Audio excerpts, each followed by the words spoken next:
The Bounty Hunters.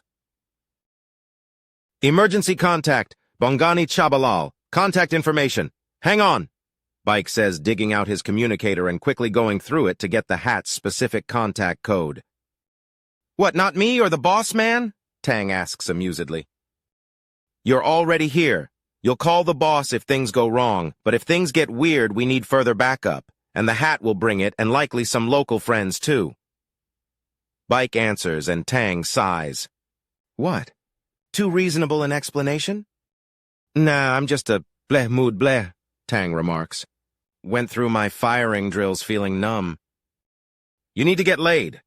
Bike teases Tang, and the receptionist of the Cybernetic Surgery Center is suddenly paying a lot more attention to them.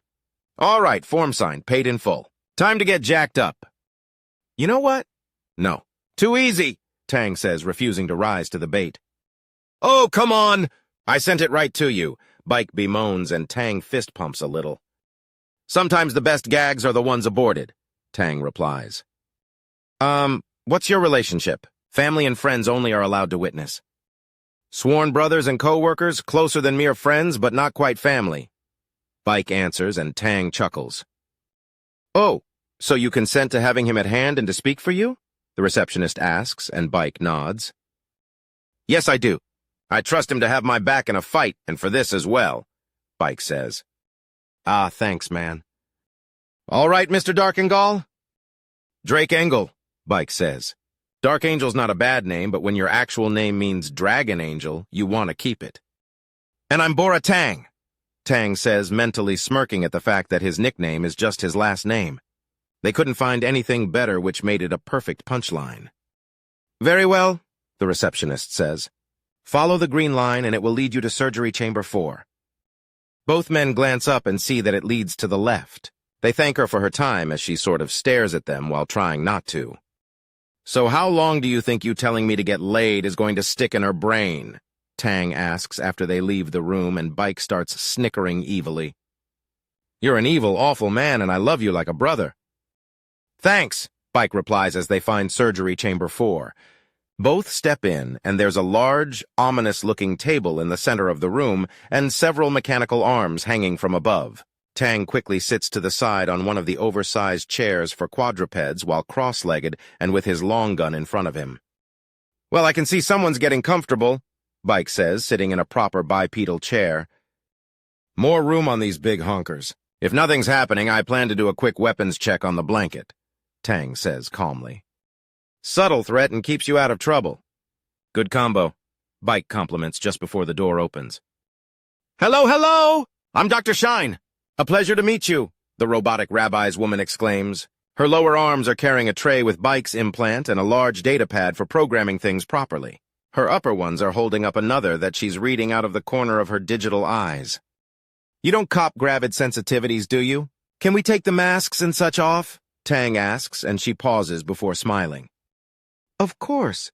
My goodness, those must be stuffy. Yes, please take them off. I do need to get past them in order to properly operate after all. She explains and lets out a gasp as both men immediately whip of the serapes and set them aside. Bandanas come down and fingers start running through hair. She turns to Tang. The armor needs to come off as well. I'm Bora, the friend and witness. He's Drake. Tang corrects her and she turns to Bike. Oh, I'm sorry, you're not exactly running around with name tags. But the armor does need to come off. Not questioning why I have it? Sweet circuits, no. Station like this, I'm surprised you're not going around in power armor. We don't have the implants for the military-grade ones, Bike says as he unclips his vest and sets it aside, followed by his personal shield belt. Oh! Well, of course not. You're here for an upper spinal output interface implant. You not only need that, but the other 5 supplementary input implants in order to properly use military-grade power armor. Input implants? Isn't that really risky? No. They're too weak to actually control things and can only send in faint sensations. They are, however, powerful enough to give a series of signals that allow a skilled mech pilot to receive enormous amounts of information while fighting. A proper combat mech is a supercomputer, battleship, and artillery piece wrapped around the pilot. Dr. Shine explains. Then how the hell did we fight them off so easily after leaving cruel space? Tang asks out loud. Dr. Shine still can't suppress the slight gasp. Yes, the form said human, but to hear of them speak of cruel space so casually. All armor has weaknesses. The ones the pirates had were primed to be used against lightly armed targets and were not expecting kinetic weapons, nor the sheer volume of fire we sent their way. Bike answers easily. Speaking of fire, watch my guns, will you? I know nothing's going to happen, but I like to know my guns are either properly stored or monitored. Oh, yeah, sure, pass 'em, Tang replies and is handed the bandolier with the partially broken-down machine gun from Bike and spare ammo magazines. Neither of them say anything about his hidden pistol or knife. Are those kinetic weapons? Yes. After we figured out that it would take our most powerful toys to break station laws, we relaxed away from the ablators and bangers. Not to say that these don't make a bang, but it's a very different one from the plasma rifle. Why would they make a bang? Do they break the sound barrier? Dr. Shine asks. Some, but it's mostly a controlled explosion through combustible powder. Fun stuff, Tang replies casually as he sets them down around him. His serape has already been arranged with his rifle over top of it, and with an expert flick he starts to slowly disassemble the weapon. Bike inwardly smirks. He and J3 had gone head-to-head in dozens of competitions for who could put their gun together and bullseye a target at maximum range the fastest. When the contest was down to less than a minute each, they upped the ante and started doing it drunk or dizzy. There was one memorable occasion they did it drunk and dizzy, but it was agreed to not be the topic of casual conversation anymore. It was, however, still the subject of the occasional bit of friendly blackmail. Right, very well, that should keep your friend busy for a while. Now I'm going to walk you through the surgery, as receiving a cybernetic implant can be very stressful for first-timers. Captain Schmidt didn't have any issue with it, Tang remarks unhelpfully. He was under duress, had no time to feel nervous. Now shush! Bike scolds him and he shrugs. Right. Anyways, this is a very, very easy procedure. We're going to place this implant in the transporter. You're going to under a constant active scan to ensure that it enters and integrates properly with your body before we run a simple systems test on a nearby screen. Dr. Shine explains. Okay, what comes after that? Bike asks. What? What comes after that? You said this can be very stressful, but it sounds at most like it's mildly confusing then over with. But you'll suddenly have an entirely new portion of your body, and it will be right next to your spine. Dr. Shine protests. Does it cause pain? Tang asks from where he's unscrewing the barrel of his rifle and checking it for even the slightest amount of dirt. No? Then what's the problem? Bike asks. A foreign body in your body. How is that not a problem? By not being a bit, is there a species out there whose basic description matches up with the word wimp? The Wimparas? Dr. Shine offers, and Bike pulls out his communicator and puts the strange new word in. MCO 1100-6. They look like someone took a lobster, took off the head, and welded a woman into the stump before bending her upright. Lobster centaur girls. Wow. How about Pansy? Tang tries as Bike shows him the image of the Wimparas he brought up. Panceros? She offers, and Bike quickly looks them up and lets out a whistle. Big panther women about the size of a lopin and very widely spread out, reclusive and stealthy. QMC 20 with the standard 1-100 is the designation. Bike reads out loud before flashing the borderline pornographic image of the Panceros at Tang, whose eyebrows go up in appreciation. There's just something about fit woman slinking around with her back curved that does it for him. Yeah, that's not an insult. Damn, I need to start finding some new ones. Tang considers out loud as Bike snorts. Miss, my friend and I are professionals in a violent field. I'm not going to be bothered by a slightly weird feeling, Bike says politely. But this is your first implant. It's always the worst one, Dr. Shine insists. I'm sure I can handle you popping my cybernetic cherry. Bike deadpans and Tang damn near chokes on his spit, prompting Bike to fist pump in victory. Your cherry? Hold on, she says, turning away with a finger to her temple as the electronics on her flicker. Your small sweet fruit that comes in pairs? Well, that went into orbit for how above her head it is, Bike mutters as Tang takes a few gasping breaths. What's so funny? Shine demands crossly. He's implying that this is a form of virginity you're taking. Tang supplies and she jerks backwards in shock. What? Oh, no! No! I would never take a man's virginity from him. Such a thing is utterly appalling and— Dr. Shine starts babbling, and Bike quickly wraps his hands around her mouth. I know. It was a joke in poor taste. I apologize, he says, and then takes his hands away. Could you please get started on the surgery? Yes, we can. Please don't make jokes like that. On this station, rumors can quickly spiral out of control, Dr. Shine says as she powers up the machine. Lie down face first, please, as comfortably as you can. Speaking of rumors, have you heard any interesting ones? Say about a man named Bongani? Bike asks, resting his chin on his arms as the machines lower and his implant is inserted into the largest arm extending downwards. You heard of that too? So romantic, Dr. Shine says as she presses a few buttons and a pale blue beam lights up to highlight the back of Bike's neck. Romantic? Tang asks with an enormous smile. In spite of him giving his attention to the conversation he's still taking apart and minutely examining his rifle without missing a beat. Haven't you heard? Apparently he and Vexa are lovers separated by their jobs. He's some kind of pacifist war monk thing and the Crimson Hewers do not approve. There's supposed to be this hidden Tret monastery where they hunt Karneks for meat and materials and never seek to end the lives of a thinking being.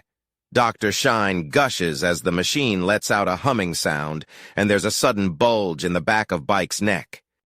Oh, my God, Bike says slowly. I get to tell him, Tang blurts out. Only if I'm there with a camera, that one's going on the wall. If you can't make it in time, I'm hiring a crew to catch it. Maybe with the big girl there, too. You know them! Dr. Shine is far from stupid, but the conversation only now let her get a word in edgewise. Read through the paperwork again, Doctor.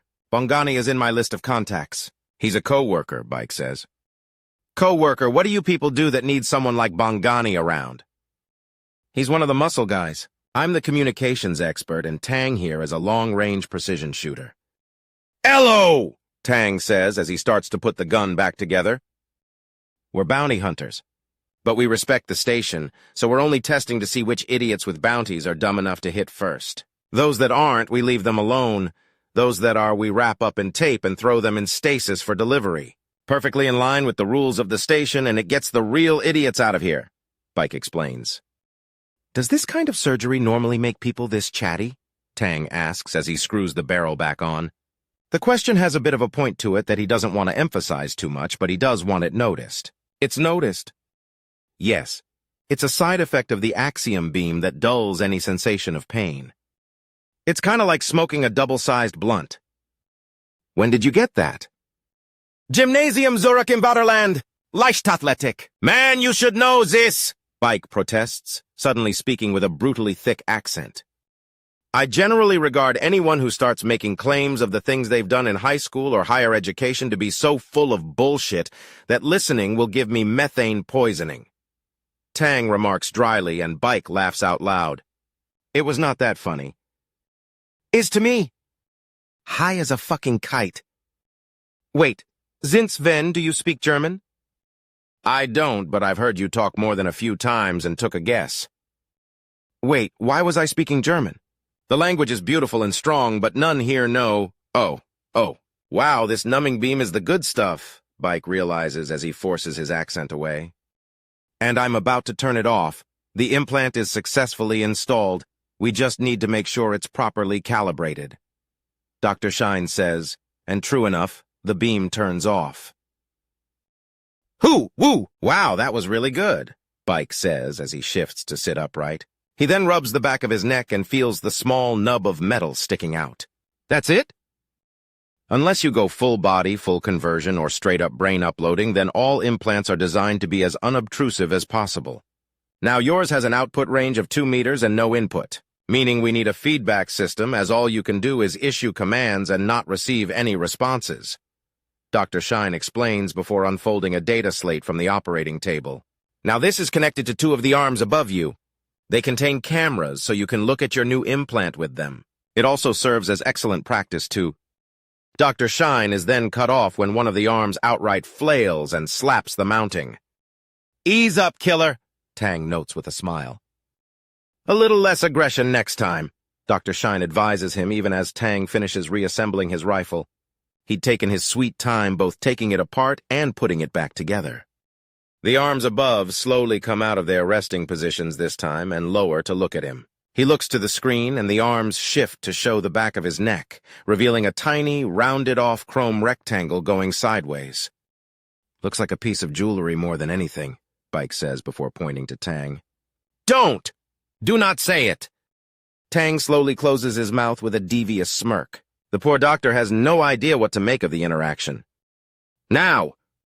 "Gay!" Tang taunts and receives a withering glare from Bike. "What's the penalty for brawling in here?" Bike asks. "Severe," Dr. Shine says flatly. "Ha!" Tang taunts him. "Eat a dog, you Korean prick." "Jawohl, mein Führer." "Really? You're swinging for the cheap seats?" "There are other seats to swing for?" "Oh my God, man," Bike says with a shake of his head and an almost involuntary chuckle. The bounty hunters. "This can't be good," Airfarce says as he looks outside to the streets below. "It's not. The Gravids aren't normally this aggressive. Something's going on," Onyx remarks looking down. "A religious purge, maybe? They might be looking to take the entire section for themselves," Airfarce asks, and Onyx frowns before turning on the privacy mode. "You have a plan?" "A bit of a change of clothes and you sticking right next to me will get us everything we need," she remarks before taking down the shuttle and frowning as she once more can't find a place to park. "Go and change, although do realize that whatever you're getting into, I'm helping you get out of later," Airfarce says, and Onyx's smile is all the answer he needs for how well received that bit of news is. The massive predator woman slips into the back, and there's the sound of ruffling as Airfarce searches for a place to set down. The place is utterly packed and the populations are absurd. There's also a borderline uniform going on. It's all thigh-high boots squeezing them tight with a push-up corset to exaggerate the already absurd proportions of non-human women, most in white, and the skirts are more belts with clearly visible underwear. However, over the skirts are devices that even at a distance he can recognize as shield belts. Functional anti-laser and plasma armor. "They're ready for a fight," Airfarce mutters before a gloved hand tipped by claws wraps around his shoulders. Massive breasts press into him from behind as Onyx leans over him, now dressed like the women in the crowd. "It's an army," she says plainly.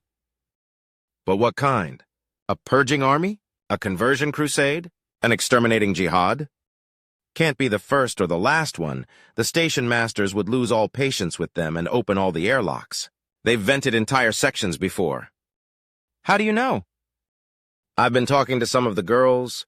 A few of the Hat's new friends had big sisters who survived only because they were in armor when the riots in the brawl yards boiled over. Their suits are atmospherically sealed and pressurized. 2 hours of nothingness and they closed the locks and then started cycling in spare air. The station masters churned all the dead bodies into mulch and used them to fertilize the biodecks." "Sounds more like a horror story."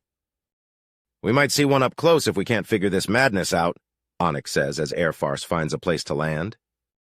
"It could just be a festival of some kind." "Not likely. Not unless I'm very wrong about what the date is," Onyx says as Airfarce sets the shuttle down. "All right.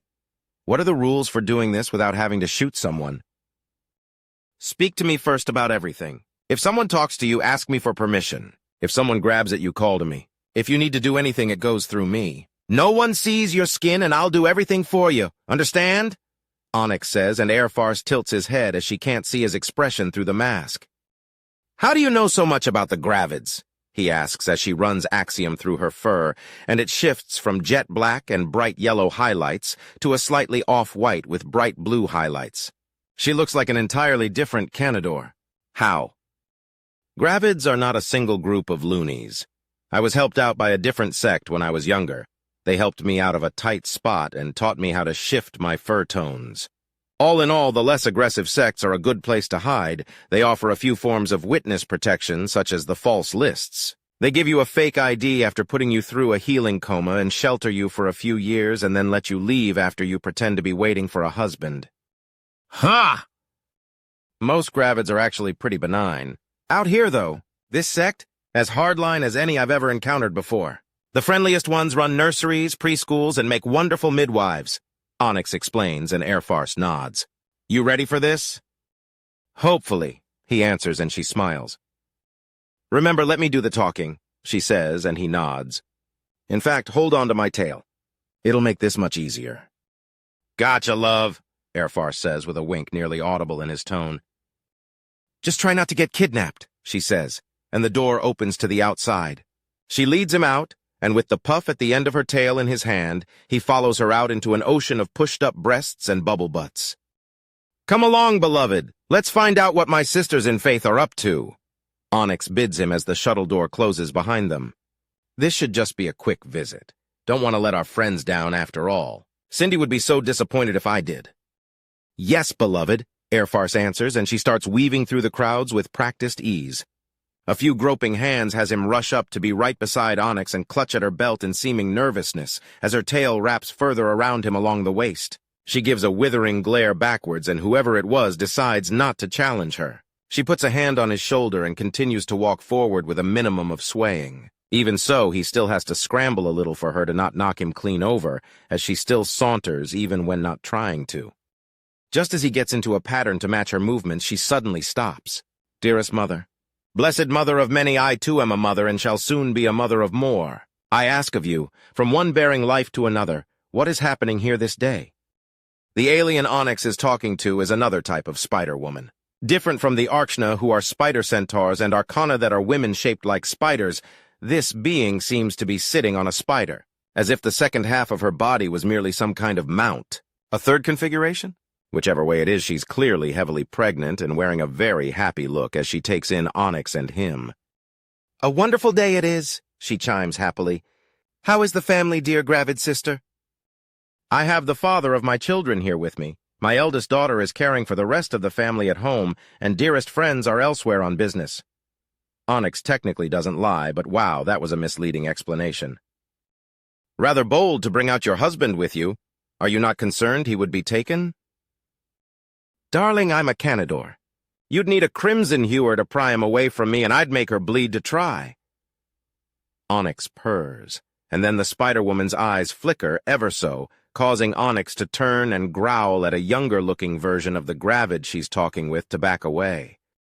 I apologize for my daughter. There's a tragic dearth of men on this station, and she's growing less and less picky. Less appropriate as well, the gravid says, and Onyx nods. I understand. Seeing the sheer potential of a husband, no matter the species, in front of a desperate woman is too great a temptation for many. Thank you for your patience. I am Mother Mailer, High Priestess of the local Church of the Gravid Mother. It's been my honor and privilege to have been pregnant more than 90% of my life.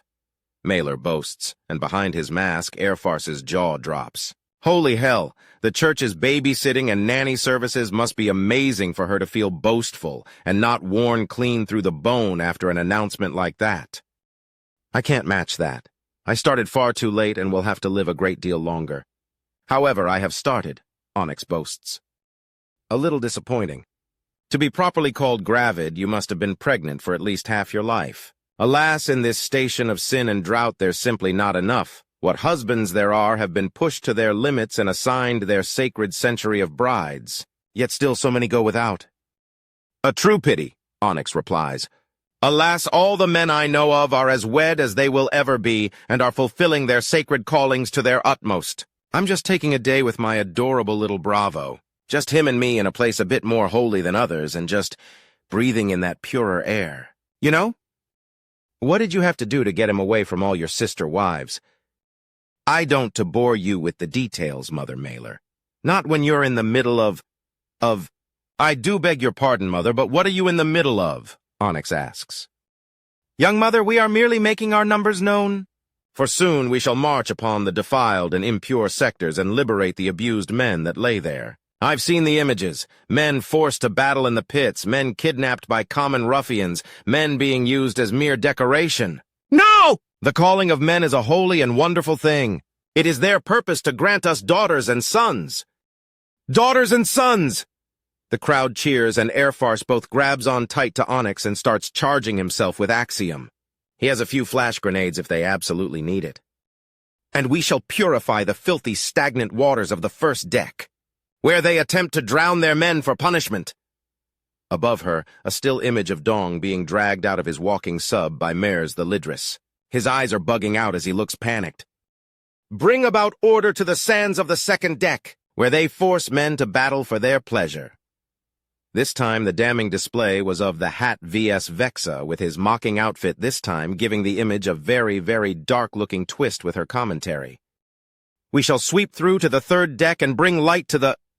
The speech is cut off by a thin beam of red light burrowing through Mother Mailer's head as a plasma bolt slams into and detonates her pregnant stomach, shattering the lobotomized woman. The crowd screams. Adrenaline pumps with Axiom following right through Airfarce's veins, and he shifts his grip. It's time to move. Sniper! Get to cover!